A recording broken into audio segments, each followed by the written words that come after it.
Welcome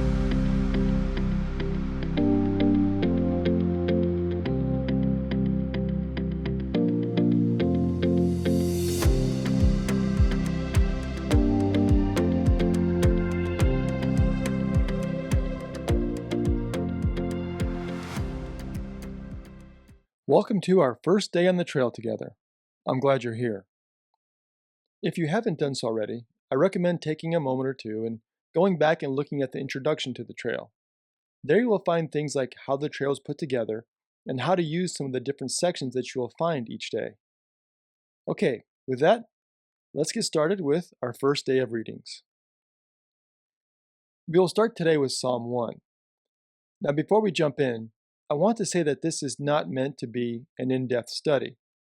Instead, we hope to offer a few thoughts or insights that might help you with your readings each day. The first is the concept of the two ways that's introduced in Psalm 1. This is the idea that we're either on a journey toward God or an active journey away from God. There is no static, no middle. There is no fence upon which you can sit. Maybe back in the 1980s, you played a video game called Centipede. And I know I'm probably dating myself here, but it was a video game where a little centipede was going back and forth across the screen, and your job was to stop it. But each time you stopped it from going one way, it turned and went back the other way. It never stopped. It was either going to the right or it was going to the left. The same idea here. We're either going on a journey to get closer to God or a journey away. We'll see the same idea, for example, in Matthew 7:13. There is something else of special interest in Psalm 1. It is how the idea or the concept of a journey is baked into how it was written. So if you take a look at the first verse in Hebrew, and now I'm going to use a very literal translation here, it says, "Happy is the one who has not walked in the counsel of the wicked, nor in the way of sinners has stood, nor in the assembly of scoffers has sat."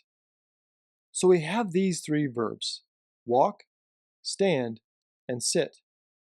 And you have the idea that your journey leads to a destination. First, you're walking along beside a particular group. Then you actually stop with them. And finally, you sit down and join them. This is something that Hebrew literature likes to do in general, to use story-like movements to make a point. And we see this use of movement here in Psalm 1. So, as we walk along, we find ourselves getting closer and more comfortable, and then just sitting down and joining with the group of the wicked, as in the case of Psalm 1:1. So one of the critical lessons that we find here early on is that if you're going in the wrong direction, turn your feet around. What I'm looking for myself here is not to see a different world from the one around me, but to see the same world differently.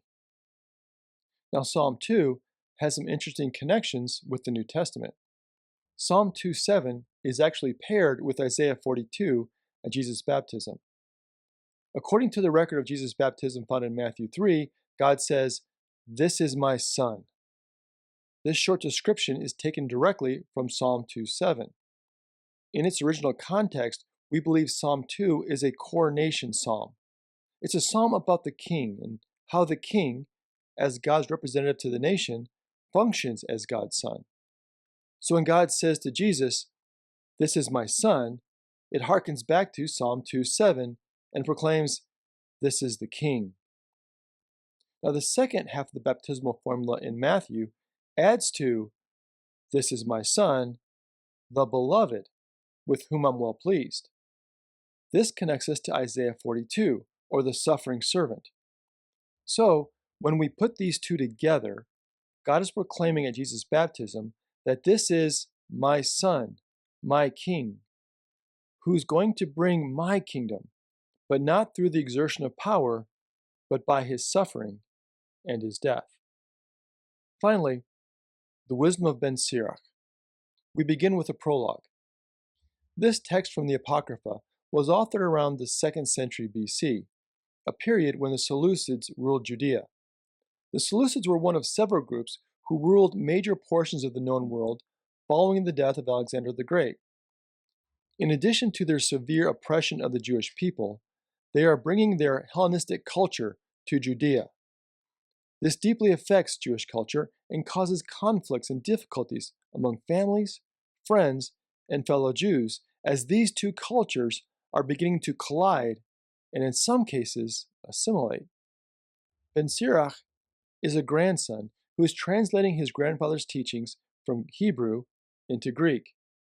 Therefore, Ben Sirach would be placed in the category of wisdom literature, along books such as Proverbs or Ecclesiastes. Thank you for joining us today, Day 1. Until next time, stay on the trail.